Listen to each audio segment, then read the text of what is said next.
Good evening, everyone. So, I shall be speaking on finding your footing in the real world. Now, all of us are introduced to the world right from the day or the moment that we are born. But the real world introduces itself to us in bits and pieces with all its enigma throughout our life course. My first stint of facing this finding a footing in the real world started when I was a kid. I got up in UP, and for the first 10 years of my life, I spent in UP. And then my father gets a job in Ooty, and all of us shift to Ooty. There's a school called Lawrence Lovedale, so I get admitted over there. However it may sound, it was a huge challenge, because in UP, I had spent all my life, up to 10 years, all in Hindi medium, and I was exposed to all the vagaries of the rural life. And then suddenly I get transplanted, I would say, if I may, from that setup to a setup which was totally different and alien. Why I'm saying this is totally different and alien? Because these were diametrically opposite poles. In UP, when I say Hindi medium, it was a setup where even English was taught in Hindi. And then we moved to LSL, which is Lawrence School Lovedale, where Hindi was taught in English. So this was totally different. And for me, only English I knew was the alphabets before I went over there. So the first test, and what made it worse, was I joined in the middle of the semester. So the first unit test, I performed really well, but from the opposite direction. But the encouraging thing was that I was not last, I was second last. And I remember I got about 45%, but that was the encouragement that I wasn't last. And my battle actually started from there. And this is a situation where you cannot do anything. I mean, there are certain things in life which you can control, and there are certain things you cannot control. So the only choice that I had was quit or I continue my battle, and I chose to continue my battle. So I was saying that roughly about 6 to 8 months down the line, I started feeling a bit comfortable because I could make sense of more than A, B, C, D. And there was a time when I used to feel that I don't belong to this place. And this is a feeling which comes almost every moment that you live. But what I'm eternally grateful to is the kind of schooling and the kind of training we got at the school. Our motto was never given, and that is something that has become integral to me right since then. And I don't find any time that I kind of give in. So there was a situation, as I said, when I felt like I don't belong here, and then later we were trained into getting into a situation that wherever you went, that place belonged to us. So that was the greatest part of kind of graduating from the school. After school or during that, I think this is typical of any student life. We generally don't know what we want to do. And especially if you are in 9th standard or 10th standard, that is where it kind of strikes you. And unfortunately, there's a lot of noise that comes in. If you want to decide what you want to do, excepting you, everybody else will be telling you what you have to do. And that is a very panicky kind of a situation. Now, there are some really good and very important questions that I have developed for my own self. And this is the first time that I'm talking to somebody about finding a footing or something, but these are my own personal things that I have kind of developed. And the thing is that there are some really crucial questions that we face, and rather we ought to answer. And these questions are seemingly so simple that all of us may have heard about this central problems of an economy, what to produce, how to produce, and for whom to produce. And no matter which economy it is, it has to answer these questions. Either these questions are answered by the market mechanism or the centrally planned economy or a mixture of the two. But these questions that I'm talking about, these necessarily have to be answered by the self. Anybody else answering those questions for you is only going to create noise, because ultimately you have to take a call. And I just kind of move back and forth, and these points that I'm saying, they will be illustrated in the meantime. After schooling, I was given commerce with geography, when I was thinking that I will be doing physics or something like that, but again, students' life, all of us have faced that when you want to do something, you may not be actually pursuing that stuff because of those noises that we just talked about. Since everybody was coming to Pune and I had some friends in Pune, the only motivation I had was that I want to go to Pune for education after 12th. Why Pune? As of now, this is what the reason that I had. And where in Pune? The only college that we had heard was Symbiosis. Why Symbiosis? No idea. What Symbiosis? Which course? BCom. Why? Again, no idea.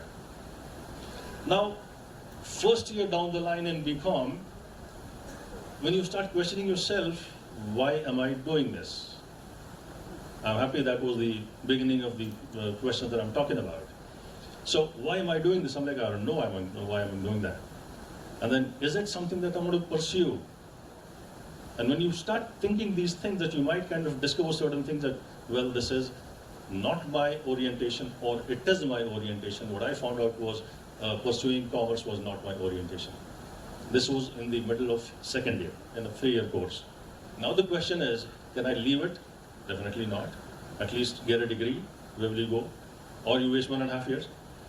And we had a course called Micro in the first semester or something, so that got me interested in economics. And then I decided that I'll be doing economics. After BCom, somehow got through Gokhale. Ours was the first batch which came through entrance. And we used to have over 35 odd people, and I was happy that I somehow made it. And the main idea of coming over here was to do civil services. And then on the first day, met with Professor Chitre, and he was saying that, civil services is good, but so is academics. See, I'm a professor, and at that point of time, the 6th pay commission hadn't come in, so the professors were getting about 10,000 bucks, and he said, I'm pretty good with 10,000 bucks. So that was the starting point over there, and Gokhale introduced us to real academics and academicians. So civil services somewhere down the line was kind of dropped. And then after the course here, over here, we went for higher studies to the US. Now, while coming back to what are those important questions, the first important question is this: what is it that we want to do? It may seem very simple, but it is really, really important. Because when you're deciding this as to what you want to do, as I said, there'll be advices from many people, and those people almost always will be incompetent, and therefore the advices that they'll be giving you will almost always be wrong, and therefore you will not be able to do what you actually wanted to do. I very jokingly tell my friends, academic friends in NLS and NLU Delhi and all that, that in India, the typical age of maturity in terms of ideas and independence of the ideas is about 45 years of age. Because by that time you have tried and tested everybody else's advice, and then you figure out, well, this is not what I wanted to do. Okay? Now, so there's a lot of noise, so it is confusing as to what it is that you want to do. The other thing is, the decision maker may be confused, there may be lack of clarity, right? And there may be lack of exposure and stuff like that. So when you're not sure, and if you do something which you ultimately didn't want to do, obviously you cannot do that very well. The other question is over here, why is it do you want to do? And I feel that this is more important than what you want to do. You may say that I want to do something, but the question is why? Now, one quick anecdote will illustrate that. Like for me, when I was in Gokhale, apart from attending all the classes and all that, one more thing that I used to do was I used to pen down poetry. And that was the starting point for me that I want to get into academics. What is the link between poetry and academics? My current research area is applied economic theory. So I don't work in empirics, I work in theory. For me, poetry and theory are very closely related. Poetry, you just write 4 lines, and then I relegate the responsibility to the listener, figure out what it is. And the same thing in theory as well. Just make your models and say, fine, go test. Okay. So that was the motivation for me to come into academics. So I found out what I wanted to do. I found out why I wanted to do that. And if I got the answer, I was like, fine, I think I'm in a good place. So the second most important question, as I said, is why do you want to do that stuff? And the last one is, how is it that you want to do that? Because ultimately, as we are taught in economics, production function, the best plan to carry out. Same thing, how is it that you want to do that? Now, I think one thing which is very important over here is, we need to see the problem very, very clearly. And almost always what happens is, when we are facing a problem, we are too much into the problem. So the problem kind of makes itself much bigger than what it actually is. I recall an instance of some professor who was explaining to us the concept of inflation. And he said, the best way to understand that is, just have a look at your mark sheets, specifically 10th and 12th. So it will say something like, 80%, 90%, some odd percentage. And then you say, fine, you know that you don't know that much. So the marks don't reflect what you know. The gap that is there, that is inflation. So the same thing with the problem. Whatever problems we face, in actuality, they're not as grave as they may seem to be, which means this is a perception problem, right? And why is this a perception problem?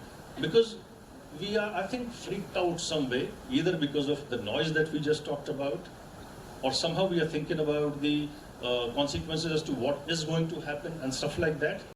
Now, I have one very simple idea for this, and the analogy goes this way.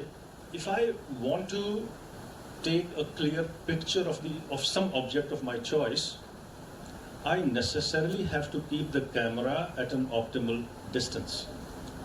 If I keep the camera on the object to be pictured, obviously you will not get a very clear picture. So what I understood was, see, in econ we have the idea of optimality. So what I thought was any kind of pressure that we have, any kind of confusion that we have, any kind of distance that we have to maintain an optimal amount of distance from the problem.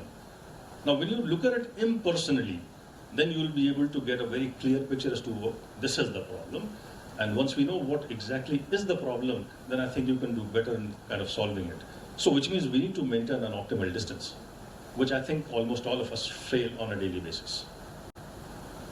So how, meaning this is one of the most important things in my experience, that we can maintain a distance and be an interpersonal kind of, impersonal kind of a treatment to the problem. So that'll be how. The second thing is, we should focus on the efficiency angle as to how best we can do that. Why? Because we have limited resources, at least in terms of time, in terms of thought process, in terms of decision-making capacities. So if we do not make use of the resources that we have very efficiently, again, I think the targets will not be achieved as to what you want to do. And finally, experience, what I've had is, it says that it is not only important to find your footing, because once we say find your footing, it is not a static problem, it is a dynamic problem. It doesn't last one time frame. Today you are in some place, tomorrow you might be in some other place. So you have to find your footing, and also you got to keep your footing. Don't lose it. Now what's important over here is, if you look at anybody that you know or you may not know, all of us are in the same boat of life. The only thing is that positions of people change. They are different. And somebody who considers himself or herself to be at a lesser advantageous position, all we are trying to do is to move to a more advantageous position in life. I think that's what you say success, right? Today we are over here and tomorrow somewhere else and something like that. So that's what exactly we are doing. Okay? The second thing is, if you want to keep your footing, the most important thing over here I believe is that we should have the capability. We should be capable. And how do you do that? Invest in yourself as much as possible, not necessarily monetary investment, but every kind of investment aimed totally at making or helping you reach your potentialities. I mean, if I get an analogy again from economic theory, think about a price discriminating monopoly. I mean, whatever that person does, whatever a firm does, it is directed towards maximization of either the revenue or the profits. Things cannot be random.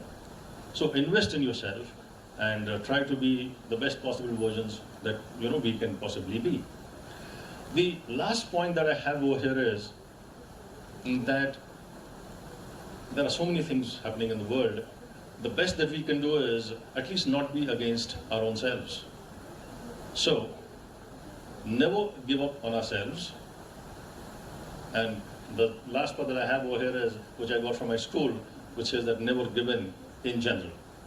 If we are able to do that, no matter what the problem, however big it is, as I said, problems are inflated, but assume in the real sense that they're not inflated, then we can at least say that fine, you might be big, but so am I. And we can convert that situation into a bilateral monopoly situation. And we have done that many times, and at the end of it, only one player survives. Thank you.